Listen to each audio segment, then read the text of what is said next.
Hello everyone, आज की इस वीडियो में हम पढ़ेंगे क्लास 9th जियोग्राफी का चैप्टर नंबर 6 पॉपुलेशन। तो हम इस पूरे चैप्टर को एनिमेशन के जरिए समझेंगे। तो चलिए शुरू करते हैं।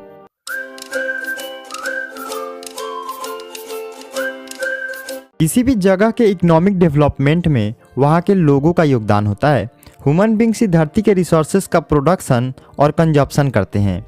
इसलिए यह जानना इम्पोर्टेंट है कि किसी कंट्री में कितने लोग रहते हैं, वह कहाँ रहते हैं और उनकी संख्या क्यों बढ़ रही है। सेंसस ऑफ इंडिया हमें हमारे कंट्री के पॉपुलेशन के बारे में इंफॉर्मेशन देता है। अब हम जान लेते हैं सेंसस क्या होता है। सेंसस एक ऑफिशियल पॉपुलेशन की गिनती होती है जो हर 10 साल पर की जाती है। इंडिया में पहला सेंसस 1872 में हुआ था और पहला कंप्लीट सेंसस 1881 में किया गया। इसके बाद से हर 10 साल में रेगुलर सेंसस होता आया है। India's population size and distribution by numbers. मार्च 2011 में इंडिया की पॉपुलेशन थी 1210.6 मिलियन, जो उस समय वर्ल्ड की टोटल पॉपुलेशन की 17.5% पॉपुलेशन थी। यह पॉपुलेशन हमारे कंट्री के 3.28 मिलियन स्क्वायर किलोमीटर के एरिया में अनइवनली डिस्ट्रीब्यूटेड थी, जो वर्ल्ड के 2.4% एरिया को कवर करती है। 2011 का सेंसस डेटा यह बताता है कि उत्तर प्रदेश, जिसका पॉपुलेशन 199 मिलियन है, वह इंडिया का सबसे ज़्यादा पॉपुलस स्टेट है। Uttar Pradesh approximately 16% population contribute करता है कंट्री के टोटल पॉपुलेशन में। दूसरी ओर हिमालयन स्टेट्स जैसे सिक्किम का पॉपुलेशन 0.6 मिलियन है और लक्षद्वीप में सिर्फ 64,429 लोग रहते हैं। इंडिया की लगभग आधी आबादी सिर्फ इन 5 स्टेट्स में रहती है: उत्तर प्रदेश, महाराष्ट्र, बिहार, वेस्ट बंगाल और आंध्र प्रदेश। वहीं राजस्थान, जो एरिया में सबसे बड़ा स्टेट है, उसका टोटल पॉपुलेशन इंडिया के पॉपुलेशन का सिर्फ 5.5% है।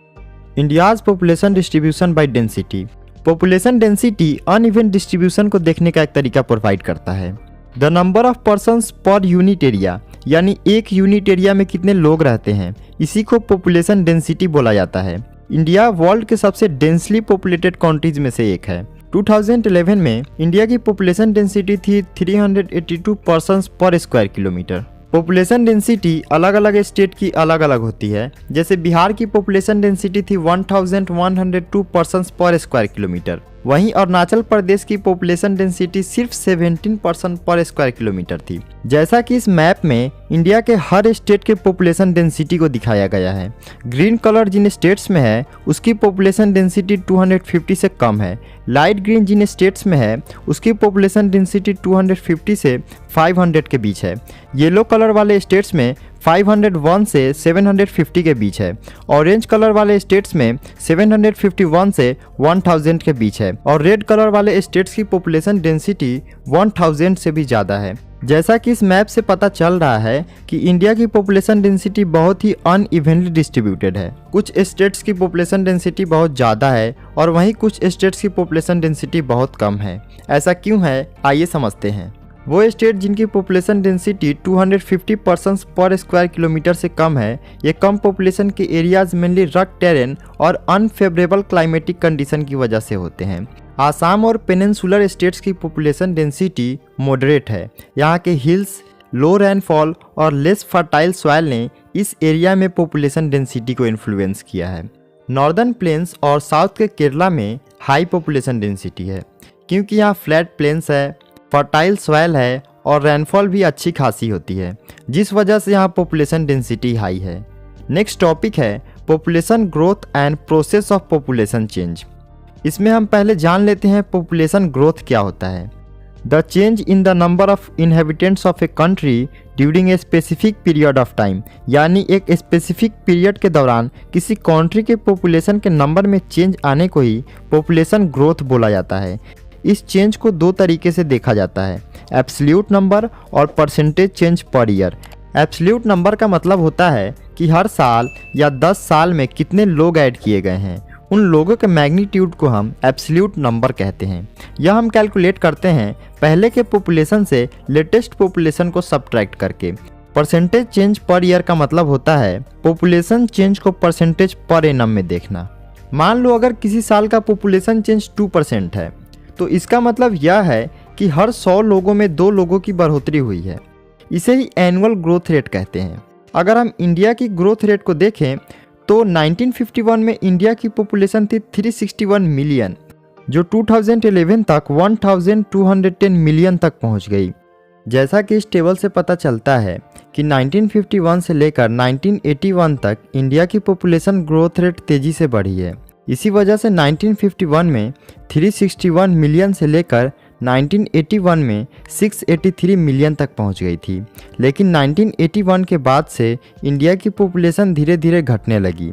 इस दौरान बर्थ रेट भी तेज़ी से कम हुई। फिर भी सिर्फ 90s में ही 182 मिलियन लोगों का नंबर टोटल पॉपुलेशन में ऐड हुआ, जो अब तक का सबसे बड़ा एडिशन था। यह समझना जरूरी है कि इंडिया की पॉपुलेशन बहुत बड़ी है। जब बहुत बड़ी पॉपुलेशन पर लो एनुअल रेट अप्लाई होता है तो भी इंडिया की पॉपुलेशन बहुत तेज़ी से इंक्रीज होती है। जब 1 बिलियन से भी ज़्यादा लोग कम रेट पर भी बढ़ते हैं तो टोटल नंबर बहुत ज़्यादा हो जाता है।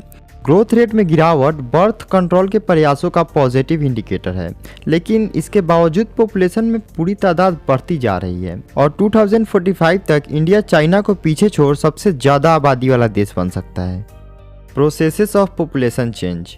पॉपुलेशन में चेंज के मेनली 3 प्रोसेस होते हैं: बर्थ रेट, डेथ रेट और माइग्रेशन। इनमें से हर एक के बारे में हम डिटेल में जान लेते हैं। पहला है birth rate, the number of live birth पर 1000 पर्सन इन ए ईयर, यानी एक साल में हर 1000 लोगों में कितने बच्चे का जन्म हुआ है। यह एक इम्पोर्टेंट फैक्टर है क्योंकि इंडिया में हमेशा से बर्थ रेट डेथ रेट से ज़्यादा रहा है। दूसरा है डेथ रेट, यह बताता है कि हर 1000 लोगों में साल में कितने लोगों का डेथ हुआ है। डेथ रेट में गिरावट ही इंडिया के पॉपुलेशन के तेज़ी से बढ़ने का मुख्य कारण रहा है। 1980 तक हाई बर्थ रेट और लो डेथ रेट के कारण बर्थ रेट और डेथ रेट के बीच में बड़ा फर्क पैदा हो गया था, जिसकी वजह से पॉपुलेशन तेजी से बढ़ रही थी। लेकिन 1981 के बाद बर्थ रेट भी कम होने लगी, जिससे पॉपुलेशन ग्रोथ रेट भी डिक्लाइन हुआ। पॉपुलेशन ग्रोथ का तीसरा कंपोनेंट है माइग्रेशन। माइग्रेशन का मतलब होता है लोगों का एक जगह से दूसरी जगह शिफ्ट होना। माइग्रेशन 2 तरह का होता है, इंटरनल माइग्रेशन और इंटरनेशनल माइग्रेशन। इंटरनल माइग्रेशन से पॉपुलेशन का साइज तो नहीं बढ़ता, लेकिन यह कंट्री के अंदर पॉपुलेशन का डिस्ट्रीब्यूशन बदल देता है। माइग्रेशन किसी भी कंट्री के कंपोजिशन और डिस्ट्रीब्यूशन में बहुत इंपॉर्टेंट रोल प्ले करता है। इंडिया में ज़्यादातर माइग्रेशन रूरल एरियाज से अर्बन एरियाज में हुई है, क्योंकि रूरल एरियाज में गरीबी और बेरोजगारी बहुत ज़्यादा है, इसलिए लोग अर्बन एरियाज में माइग्रेट करते हैं क्योंकि यहाँ एम्प्लॉयमेंट और लिविंग कंडीशन बेहतर है। इंडिया में रूरल से अर्बन माइग्रेशन ने सिटीज़ और टाउन्स में पॉपुलेशन परसेंटेज को बढ़ा दिया है। 1951 में इंडिया की टोटल पॉपुलेशन की 17.29% पॉपुलेशन अर्बन एरियाज में रहती थी, जो 2011 में बढ़कर 31.8% तक हो गई थी। 2001 में इंडिया में 35 मिलियन प्लस सिटीज़ थी, जो 2011 में बढ़कर 53 हो गई। Adolescent population. एडोलसेंट पॉपुलेशन वो लोग होते हैं जो 10 से लेकर 19 साल के एज ग्रुप में आते हैं। यह इंडिया के टोटल पॉपुलेशन का 1/5 कंट्रीब्यूट करता है। यह हमारे फ्यूचर का सबसे इम्पोर्टेंट रिसोर्स है। इन्हें सामान्य बच्चे या एडल्ट की तुलना में ज़्यादा न्यूट्रिशन की आवश्यकता होती है। पुअर न्यूट्रिशन की वजह से उनकी ग्रोथ रुक सकती है, लेकिन इंडिया में सभी को न्यूट्रिशनल डाइट सही से नहीं मिल पाती है। इसी वजह से large number of adolescent girl anaemia से पीड़ित हैं। डेवलपमेंट की प्रक्रिया में अब तक उनकी समस्याओं पर ध्यान नहीं दिया गया है। लास्ट टॉपिक है नेशनल पॉपुलेशन पॉलिसी। 1952 में गवर्नमेंट ऑफ इंडिया ने फैमिली प्लानिंग प्रोग्राम को शुरू किया, जिसका मकसद इंडिया में प्लान्ड पेरेंटहुड को बढ़ावा देना था। ईयर 2000 में Indian government national population policy लेकर आई, जिसे NPP 2000 भी कहा जाता है, जिसका मकसद था 14 साल तक के बच्चों को फ्री और कंपलसरी एजुकेशन देना, इन्फेंट मोरालिटी रेट को 30 पर 1000 लाइव बर्थ तक कम करना, सभी वैक्सीन से बच्चों की सुरक्षा करना, लड़कियों के लिए डिलेड मैरिज को प्रमोट करना और फैमिली वेलफेयर को लोगों के लिए मुद्दा बनाना। हमारा ये चैप्टर यहीं पे ख़त्म होता है। अगर आपको यह वीडियो अच्छा लगा हो तो इस वीडियो को लाइक कर दें और हमारे चैनल को ज़रूर से सब्सक्राइब कर लें।